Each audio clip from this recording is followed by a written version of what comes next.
ഓം ശ്രീ ഗുരുഭ്യോ നമ. വിശ്രമമില്ലാതെയുള്ള അമ്മയുടെ ദർശന രീതി കണ്ട് വളരെ നിഷ്കളങ്കതയോടെ അമേരിക്കക്കാരനായ ഒരു ഭക്തൻ ചോദിച്ചു, അമ്മേ, എന്തുകൊണ്ടൊരു വെക്കേഷൻ എടുത്തുകൂടാ? ഹവായി ബീച്ചിൽ പോയി ഒന്ന് വിശ്രമിച്ചുകൂടെ? അതിനുള്ള ഏർപ്പാടൊക്കെ ഭക്തന്മാരായ ഞങ്ങൾ ചെയ്തു കൊള്ളാം, ചെലവും വഹിച്ചു കൊള്ളാം.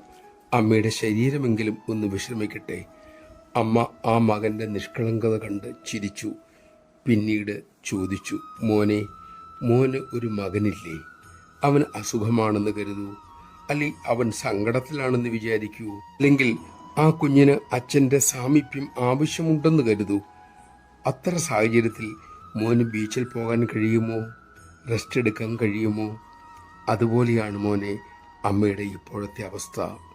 എല്ലാവരും അമ്മയുടെ മക്കളാണ്. അവരെ വിട്ടിട്ട് വെക്കേഷന് പോകാൻ അമ്മയ്ക്ക് വയ്യ മോനെ. നമഃശിവായ. ആ കരുണാമൂർത്തിയെ കളങ്കമില്ലാതെ സ്നേഹിക്കാൻ നമുക്ക് കഴിയട്ടെ. അതിനുള്ള ശക്തിക്കായി നമുക്ക് പ്രാർത്ഥിക്കാം.